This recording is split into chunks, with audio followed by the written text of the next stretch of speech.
Welcome back to another episode of Harmonious at Lunch, the show that fuels your business success. I'm Brandon Gano, your host and guide through the world of harmonious business growth. Today, we're unlocking powerful strategies with industry experts to help your business thrive. If you're a business owner, entrepreneur, or executive, you are in the right place. Join me and our incredible guest today on the journey to clarity, growth, and success. It is time to revolutionize your approach to business. Let's dive in with another episode of Harmonious at Lunch. Welcome back into some more bite-sized business advice. And today's episode, I think, is going to be fascinating just talking to our guests before we started recording here. And the topic is Dante's Inferno and the quest for entrepreneurial immortality. I don't know about you as a listener, but I do not put Dante's Inferno in the category of a business book or a business-themed anything. So I'm excited to unpack this with you over the next 15 minutes or so. So let me welcome our guest, Alexander Concepcion. Welcome to the show, and thank you for being here. Thank you for having me. So Dante's Inferno and business. You know, I went to business school, and I was never assigned that book in any of my business classes. So you gotta break this down for me. Yeah, right off the bat, I don't really see the link. Great. Yeah. Largely Dante's Inferno and Renaissance overall is this process of humanization, of highlighting the human experience of life. And business school, which I also went to, is the process of like separating the human experience from entrepreneurship, where you learn about formulas and business jargon and things that are relevant for Fortune 500 companies. But in that entire educational experience, the human experience gets lost. So boring, isn't it? Terrible. Yeah, I don't advise anybody else to go, by the way. Yeah, I burned my college diplomas, and I learned business by starting my own business. And going back to Dante's, first it's this process of first seeing entrepreneurship as a human first experience. And what Dante's Inferno is about is this journey through hell on the way to paradise. And in the business sense, the reality is most of us don't make it. Most entrepreneurs don't make it. Most businesses fail, and you never find out why. Like what I was saying before, people who crash their businesses don't do podcast tours to explain why they messed up. So all these stories of people going through intense trauma and awful things happening, you never hear about. It's this massive survivor's bias. So in the same way, Dante's Inferno presents all these reasons and layers of how people wind up in hell. I wanted to understand why entrepreneurs fail. Why do businesses die? And it's the same process of dissecting business from the external world, the world we don't control, the internal world, the world we do control, and ultimately ourselves and our own relationships with our businesses. There's so many layers to dissect of how things go wrong and why they don't, and why things go wrong, and what can we understand from these stories and lessons and frames. So that's the arc of my book. Yeah, it's really interesting you say that too. I have a very limited data set here, but on this podcast in particular, we did have one guest, and his name is escaping my mind at the moment. It was probably about 200 episodes or so ago, where he was on a podcast tour to share the story of how he failed in business and what he learned about it. He came on this show. He actually had a podcast about just that and wanted to interview more people who had the same scenario. But this is episode 351. So one guest out of 351, you talk about the survivor bias. I think it's very true. And then we're left to kind of pick up the pieces as entrepreneurs and say, okay, what worked for all these other people, these survivor stories that we hear, and how can I apply that to my business? There's very rarely that cautionary tale of what patterns should I avoid? What mistakes can I learn from? So from that perspective, this is a very interesting topic. So diving into the book then and the similarities and the realizations that you had, what are some of the things that stood out for you as you started writing writing the book or going through this process? Yeah, going back to rehumanizing business, the critical variable in my book is energy. And like for a business, you need kind of three critical elements like money, time, and energy. Like obviously money, because we're not doing nonprofits, you need time to do the things to make the money. But more important than anything else is your human individual energy, because you are the one that powers all the stuff. And if your own human energy evaporates, then everything is going to fall apart because there's nothing to run it anymore. So to me, survival is a choice. It's a choice. Am I going to continue to work on the thing? Am I going to give my human energy to this business or am I not? Because in the reality, businesses don't really fail. It's people just stop giving it energy and then the business dies. So survival is about what makes you keep making the choice to say, yes, I'm going to keep doing this. And so that energy component is, it factors in like the emotional costs, the costs of like stress and anxiety and burnout and all of the human parts that we sacrifice to run our businesses.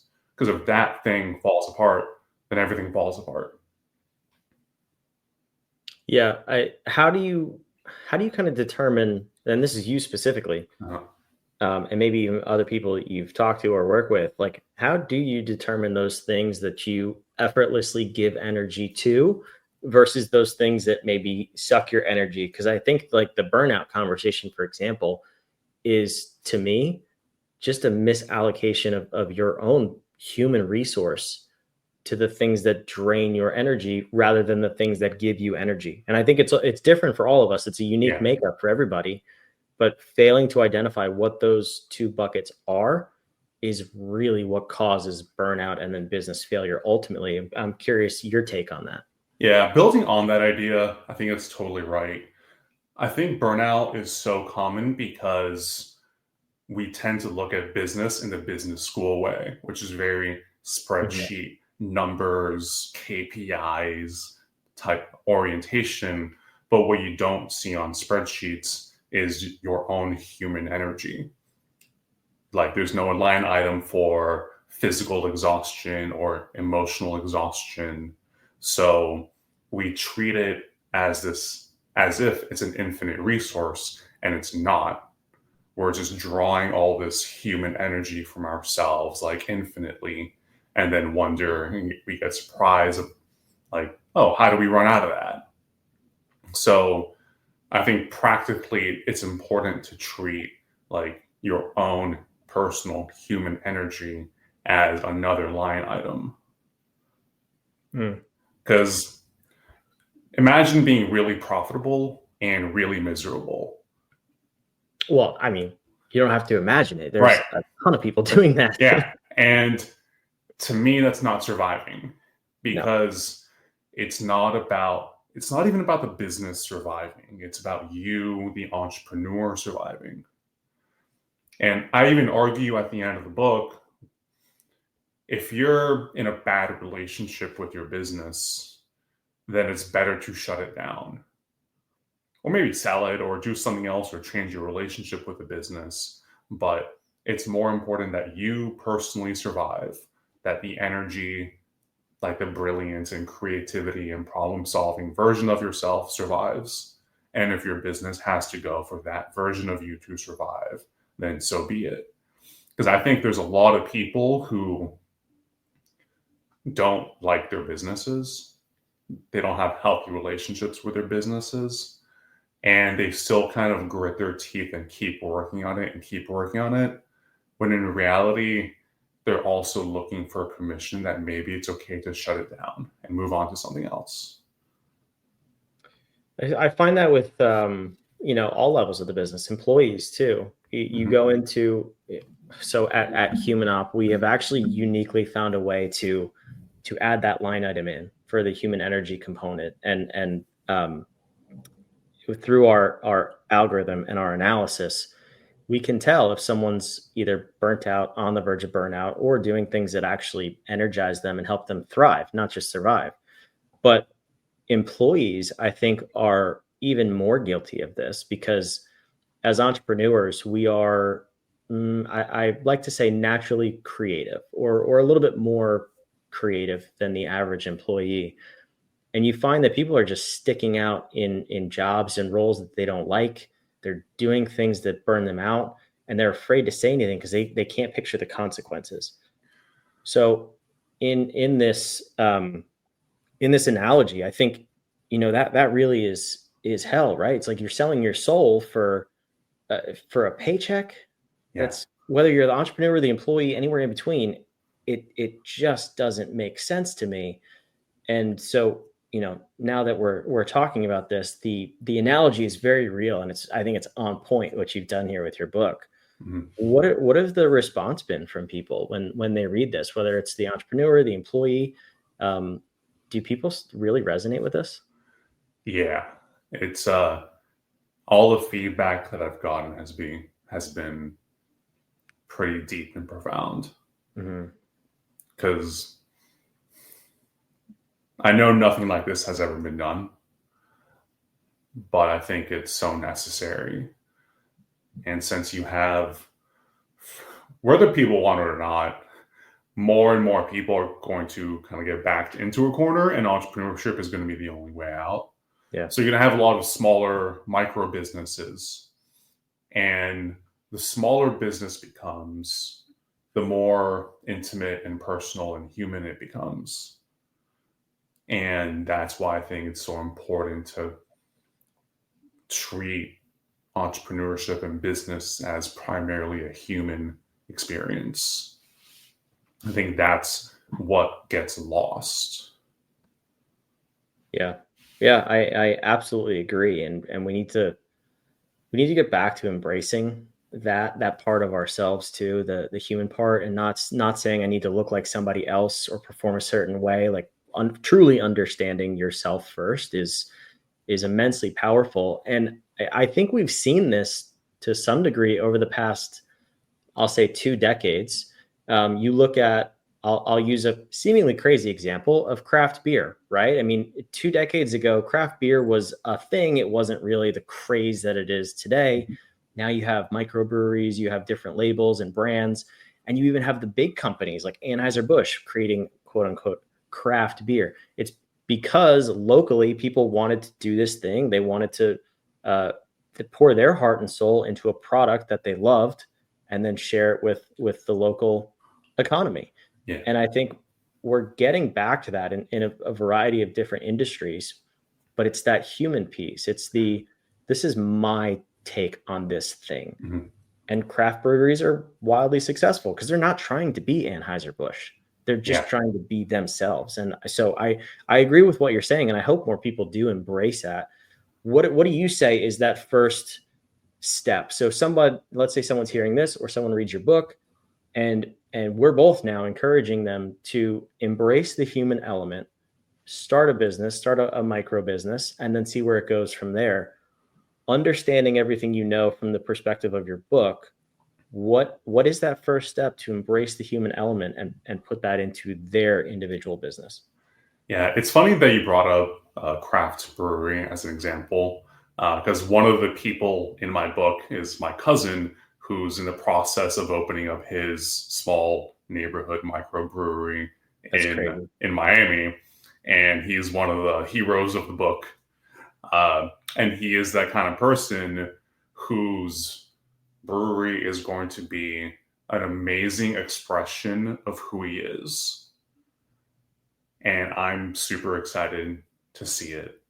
And I think what's misunderstood or not emphasized enough is the advantage that small individuals have over big mega entities.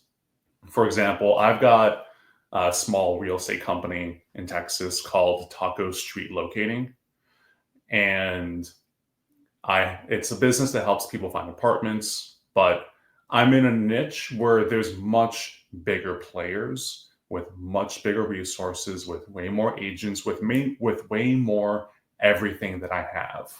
But being alone and having my own brand, my own everything, I actually have a massive advantage, because being small lets me create a much more human, intimate experience in a way that bigger players can't. So it's why people love going to the small neighborhood coffee shops where it's a one of one versus Starbucks, because a small player can create a more intimate human experience in a way that big players can't. So I think, so just practically, being small and not having resources, you can use it to your advantage by being more human, showcasing your personality. That's how I stand out in my business.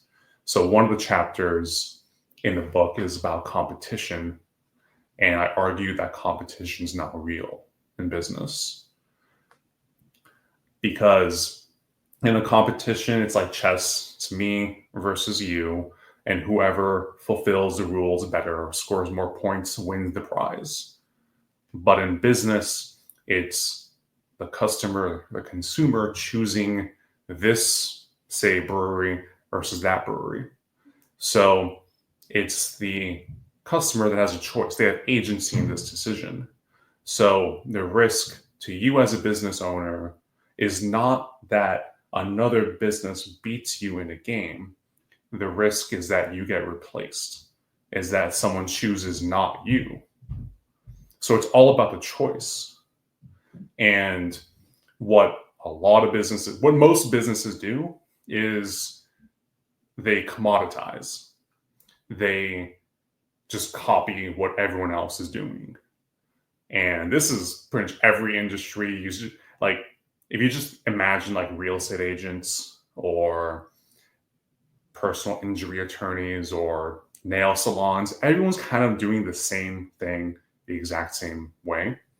And what happens when you're the exact same thing as everyone else, then you're a commodity, which means the only thing that differentiates you is price.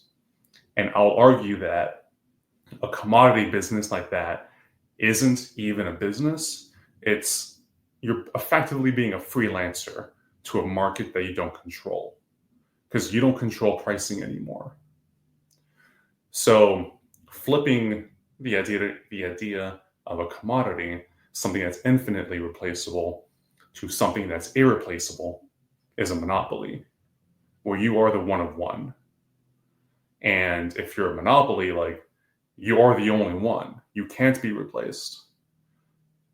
And that's why, like, your own humanity is so important, because your individualness can't be replicated and can't be replaced. So that's the one freebie monopoly everyone gets, is your reputation. That's why so many businesses can function just on their reputation alone. Wow, that's I love episodes of this show that really just make you think deeply and reconsider maybe everything up until this very moment. And I think this episode is nothing but that.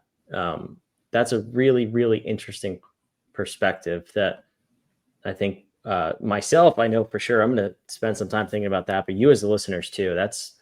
There's a lot to unpack there in that last just couple of minutes of what Alexander says about how you structure your business, and how you think about yourself and your relationship with your business.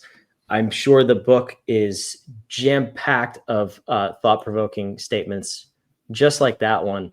And I hope more people go get it. So Alexander, let's end with that question. Where can people find the book? Where can they learn more about you, and take this next step in continuing this conversation?